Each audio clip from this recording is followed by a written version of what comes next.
Before I do, Master, should I express your origins first? Okay, that would be pleasing, but make it faster in a rush. The Darkness's origins were foretold in the form of comic books, printed and published by Top Cow Productions.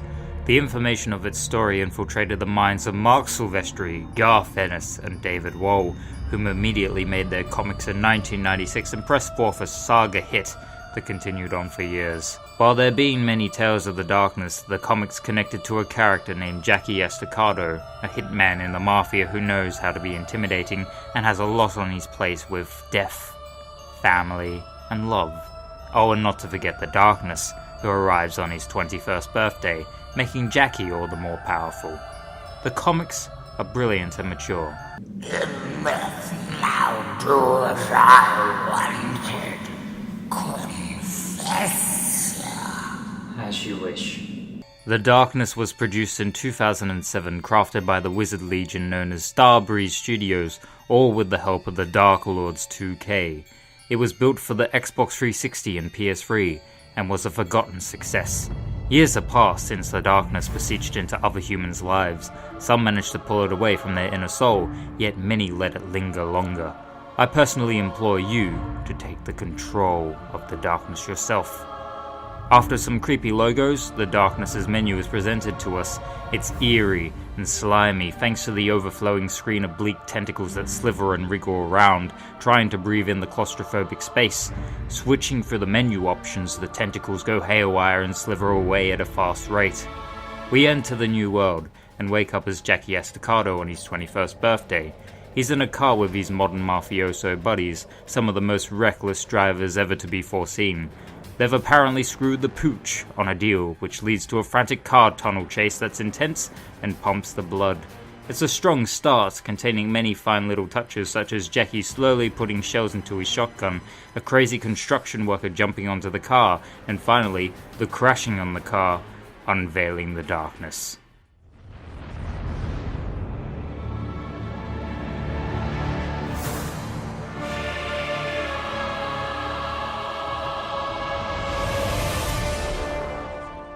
Jackie awakens, helps out his mafia driver buddy, and throughout this dramatic scene, all you can really do is stare at the poor guy's bone coming out of his expensive jeans. It's so long. He gives Jackie a twin set of pistols, dies, and therefore, things get interesting. Now is the time where we take full control of Jackie and get the hell out of this construction site area, containing many aggressive workers who love to carry their own set of guns. Safety first, I guess. Jackie shoots through guns ablazing in the dark and murky sight, all while a massive helicopter pops up on his tail. After getting close and personal with enemies, you come across a well-set situation as Jackie's Uncle Paulie appears on TV. You know you've been a pain in my ass since the day I met you, Jackie. Pissing and moaning about the way I do business. Well, you need to learn who's calling the shots in this family. Yeah, he's definitely happy about that deal that went down. In fact, I got a surprise for you. On your birthday. It's in the closet. Oh wow, what a wonderful present. So yeah, that's our main villain. A pissed off uncle that loves money. After that explosion, the Darkness shows its true colors, and what timing! Uncle Paulie's henchmen decided to show up. He talked to a hobo in the bathrooms for a bit, and then the Darkness not only causes chaos upon the Mafia people, but causes chaos for the frame rate. And that's the major issue you notice at first. While the presentation is dark, brooding, lusciously realistic looking, the Darkness can't handle the power too well at times. It's as if it was supposed to be powered on a power core, PC for short, to run at full capacity. Nevertheless, the visuals of this narrative are beautiful, capturing the wet, drab and dark essence of New York City, as well as the dark world. While we're still on the presentation, the amount of detail is rather impressive. Watching the Darkness rip and devour a heart out of another, seeing the blood splatter all over clean rooms, Jackie lifting his guns when he's close to a wall, and the effect of shooting out a light bulb are highlights of this piece. I'll get back to the visuals later. The first darkness ability gained for Jackie is to spawn your own darkling creatures who'll help out on certain situations. Berserkers that'll go nuts on enemies, gunners that'll gun down and mow a bunch of enemies, a darkling that'll blow up anything in sight, and another class which will kill all the lights within a room. They get the job done in some moments of the story, but they're not really of grand use. Not till the later stages anyway, where loads of gangsters are absorbing the screen at an overwhelming pace. Not too much strategy, but enough to keep yourself from dying over and over again. Jump sidetrack into the main point, you little murderer. Apologies, my master. It shan't happen again. We get the hell out of the cemetery and enter the subways, which could be considered as the main hub world. In the subway, you can find many people to talk to that Jackie either knows or are complete strangers to him, and they'll occasionally give you side quests. Some are lighthearted, such as threatening a dude that keeps on telling a performer he can't play the harmonica. I see you around here again, dipshit. I'll put my arm down your throat and pull a rabbit out your fucking ass.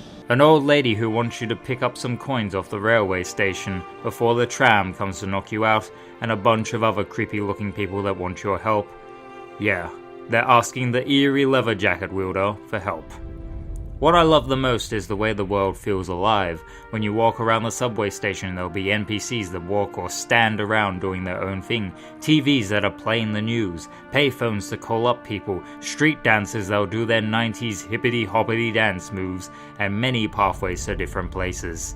What I told you not to sidetrack.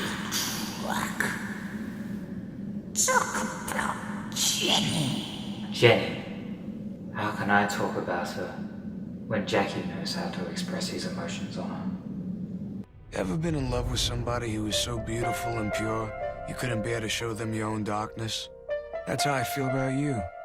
We grew up together in St. Mary's Orphanage. I guess I'm gonna have to tell you the truth about what kind of scumbag I really am. But what the hell am I gonna say? This is the main potato of the tale, which I adore.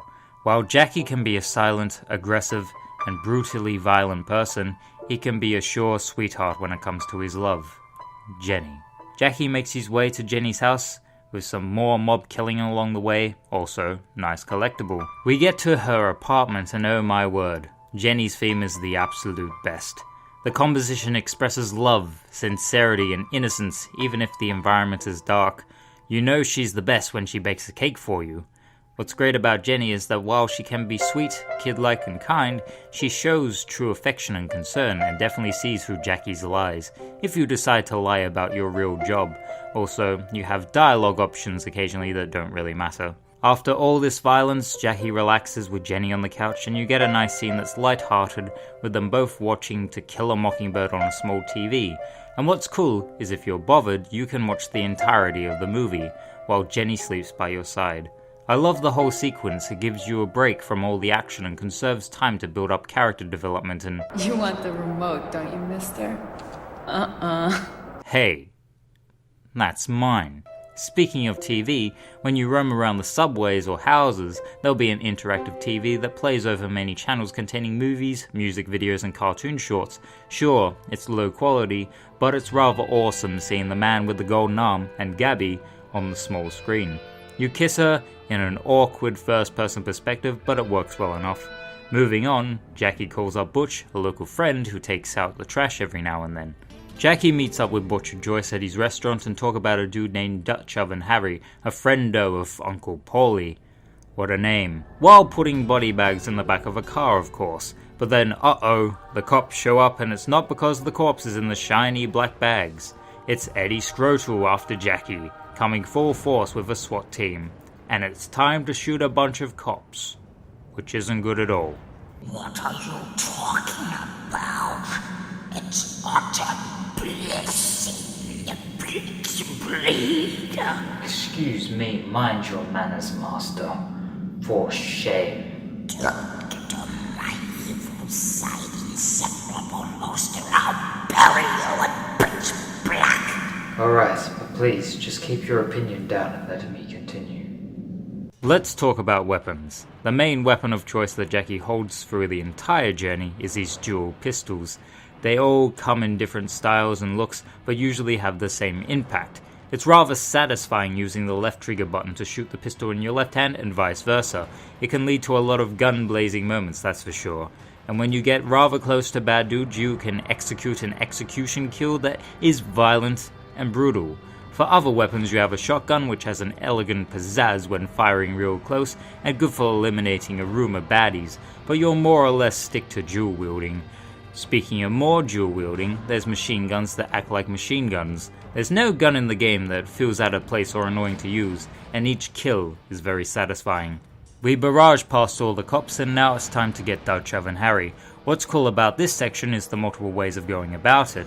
You can get a password from this hobo to gain entrance to his hideout, meet up to him till he gets a phone call from Paulie and will begin ensuing death toward you. It's a challenging way, but effective. You could get the darkness to sneak through a small vent and then start wreaking havoc on Harry's gang inside the hideout.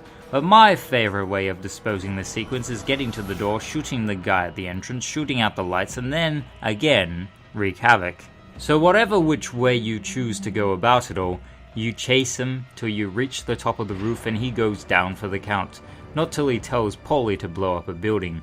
The darkness devours his heart, gaining the Gunner Darkling, and now it's time to take a phone call to Uncle Paulie. Another cool aspect of the game is the accessibility of interaction. Instead of having a mobile, you have a pager, and then Jenny or Paulie will be like, "Yo, call me, sweet pea," or "Fucking call me, you sack of shit." Then you go to a payphone about the subway stations and get a good calling. Paulie ain't too happy, and he's got another present coming. Speaking more about the phone, you can collect collectibles that'll unlock comic strips of the Darkness series, concept art, and special content. But the way to get them is by calling their number, and you'll get the occasional comedic hotline or restaurant. Good stuff. Then it's time to meet up with Jimmy the Grape. And no, he's not an actual grape. What are you talking about? He wears it like a charm. I don't care what you talk about me. But I'm building you up. Give me a bit and I'll get to you. So you meet up with Jimmy the Grape. He's a close friend and sort of family relative to Jackie, and he's with Jenny, reacting to the news covering St. Mary's orphanage being burnt to the ground. I wonder who did that. Jackie and Jenny grew up with that orphanage, and now it's time for payback. Jimmy tells you to just kick the fuck out of them. You hear me? Kick the fuck out of them. We make our way to a meat pound where Paulie and Eddie keep their monies. We go about the place, kill more baddies, and devour their hearts to become more powerful. Speaking of which, it's amazing watching the darkness slash out and swallow hearts in a gulp. Feel sorry for the other creature not getting a single heart. Sure, he fights for it, but never wins the battle. Anyway, Jackie gasses up the green cash and burns it to a crisp. Jackie heads back to meet up with Jimmy and Jenny, but shit has begun. Paulie and Eddie have taken Jenny, have made Jimmy a grape, and now it's time to head to the burnt orphanage quickly. What occurs next is probably one of the best emotional moments in any video game. As you traverse through the orphanage, Jackie begins to see flashbacks of his younger self and Jenny. They come along in intervals and reflect upon the good and bad moments, how Jackie wasn't always the utmost perfect kid in the world, how he doesn't want to leave Jenny and live with his Uncle Paulie. It's pure and makes you resonate more with Jackie and Jenny's relationship, all accompanied with a wonderful piano composition by Gustav Grefberg, composer of the game. A bit of a sidetrack again, but the music is absolutely sublime. The subway themes deliver a rather calming but expressively saddening vibe to them, sometimes an eerie presence like something is looming over you. Then when you're in battle, the drums and choir are pelting to the max. The interesting aspect is when you're hiding in the dark, the action music becomes quiet and lets you breathe. Okay, I don't think I'm ready for this. Paulie and Eddie have Jenny, while the darkness snickers to Jackie about his love. The darkness holds Jackie tightly and makes him watch. Jackie, this is not your fault.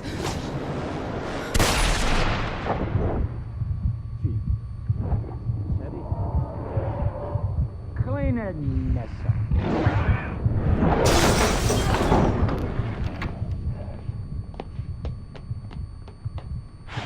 This scene is something else. You feel how Jackie feels, lost, empty, angry, and oh god, you want to kill Paulie and Eddie even more than ever before. Just the motion of Jackie looking at Jenny, the way he falters to his knees, The emotions skyrocket very high. The darkness is honestly a bit of a prick when you think about it. What did you insinuate? That you are a prick, but hey, that's not a bad thing. You are the ideal of evil, right, Master? Yes, I guess you are right in that regard, my puppet. Piss on. Jackie does the unthinkable, ending Act 1.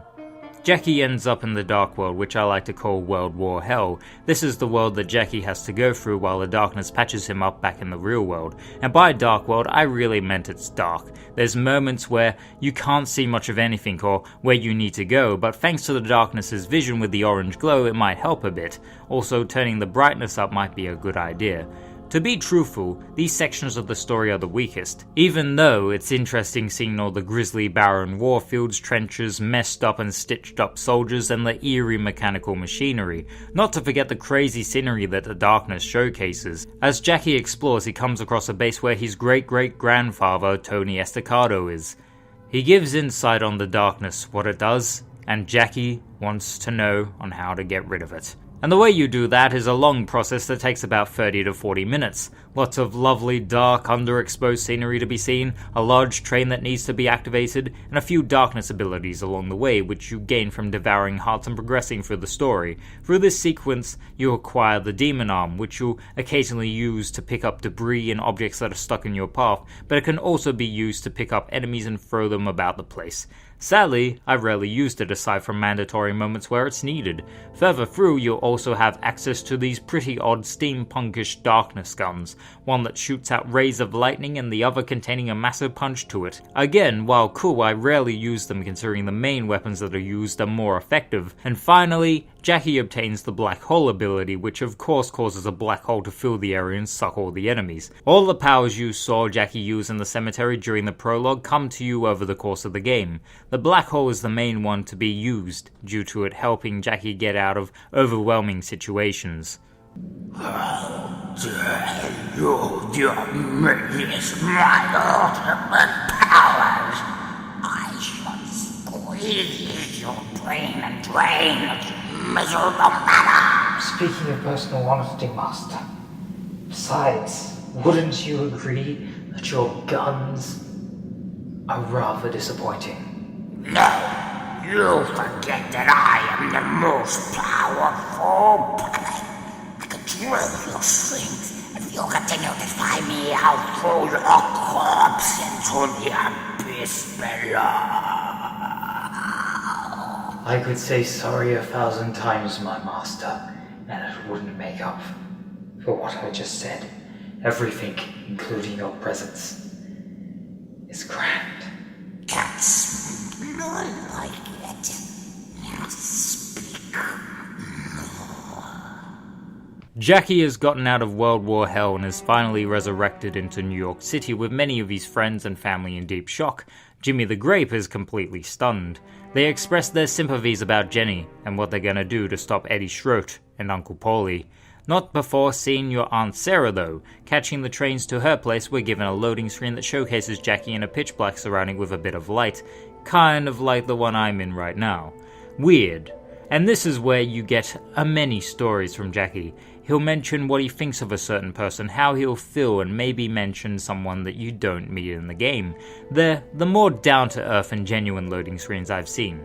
I feel like I have yet to talk about Jackie Estacado. That's bad of me. While Jackie can act tame about things with his calm voice and attitude, he can also be aggressive if you come across to him and give him a bad rap. Like he'll kill you, or intimidate you by pulling a rabbit out of your arse. And the look definitely makes him all the more intimidating with his long black hair, leather jacket, and ambiguous amount of weaponry, although his lips are kind of distracting when he talks, especially when he yells and the mouth movements are hardly expressive. Anyway, we head to Aunt Sarah's house and she shares her opinion on the situation, and oh my lord, she is one gracious aunt. I think I could live with this woman so she could cook me a fine batch of cookies. The plot progresses, and it's time to get Eddie Schroet. You actually come a-knocking at his door and prepare to kill him, but it then leads to yet another chase and he's got some fast legs. Sadly he escapes, but you, along with Butch and Jimmy, have a plan in their sleeves. Scroat's got himself a briefcase of drugs about in the Turkish baths, this sanctuary for many homeless people in the New York vicinity, and we gotta steal it in order to plant some special explosives that'll give Eddie a deadly scare, and especially a scare for Paulie. The way to get to the abandoned subway station is rather entertaining. It makes this world seem more open than it does. We make our way through the dusty tunnels and chalky atmosphere to then encounter more dirty cops. More shootouts occur as per usual. At this point for the game you might have wanted to take a good break from it, as the repetitive nature of shooting non-stop can get a bit same old. It's fun, but there's no new variation of enemies which can make the game crackle a bit. Jackie manages to steal a briefcase with some rather nifty drugs. Butch puts the bomb in the case in the subway bathroom, and it's time to head to Trinity Church to meet up with Eddie. He's got another thing coming. When Jackie makes it into the church, shit breaks loose and hordes of cops begin to flood around the room. The odds are over-cumbersome for Jackie and he gets knocked out like a light and tied to a chair. Through this point of the game, you've rarely seen much of Eddie. He's in the background a bit, but you sure do hear him talk crap a lot. And in this scene right here, he talks even more, except you have to look at him, if you want.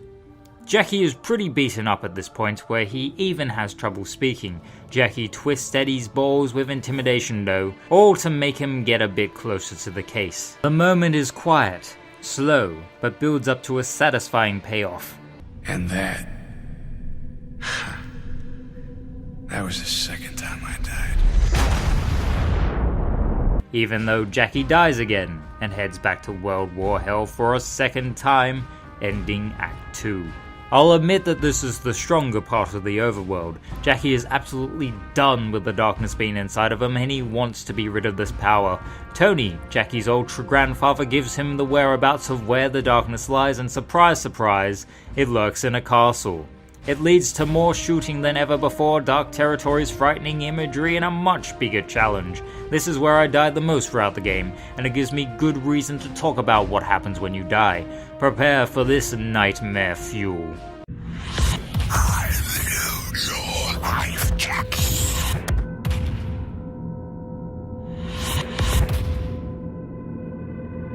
I find this to be where the darkness really shines. While the powers, the design of the darkness and its creepy voice are intimidating and cool, these screens of twisted, dreamlike images that showcase fragments of Jackie's memories in a malformed form really deliver what I believe to be the aura of the darkness's true nature. Yes, I can smell the fear when you talk. Keep going, I think, for more power. Sure thing, Master. You seem exhausted. I'm fine. I've just been talking about this story for a fair while. I'm fine, though. Good. After a long haul of fighting against soldiers and getting lost, Jackie finally faces against the darkness in a form of himself. For a while you keep on shooting and expect the darkness to plunder, and after a couple of deaths, you realize that you can't defeat the darkness by firing bullets at it. What you actually have to do is to take away all your powers by sitting on these awkward chairs. The darkness becomes rather pissed off and Jackie returns to New York City again. We head to Aunt Sarah's house and Butch is there to help out as Paulie's henchmen are out with a vengeance. More shooting, and the darkness isn't here to help on this one. The plot is progressing further to the end, so let's roll it on out. Uncle Paulie decides to be a scaredy cat and takes off to his holiday lighthouse mansion resort, and Jackie intends to boat his way there.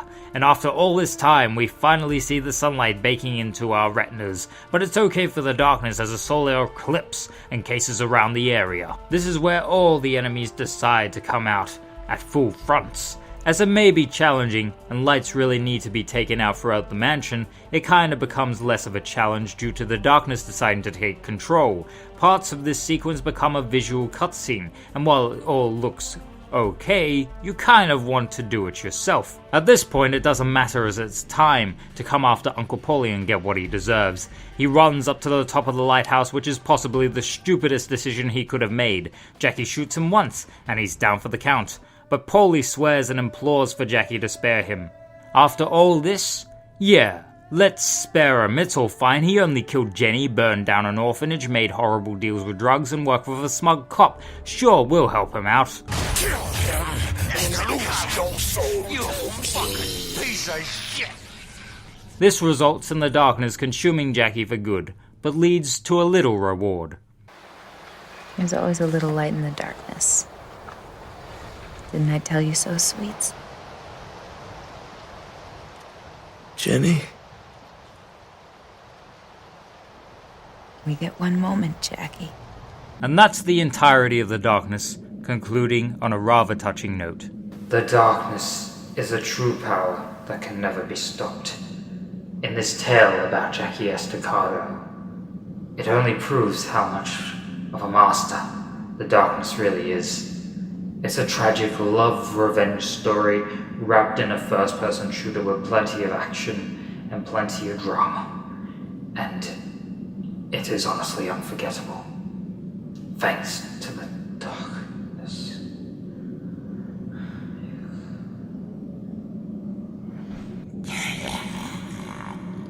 Did well. Listen now, puppet. When you awaken, you'll give me a real short energy. Wake up.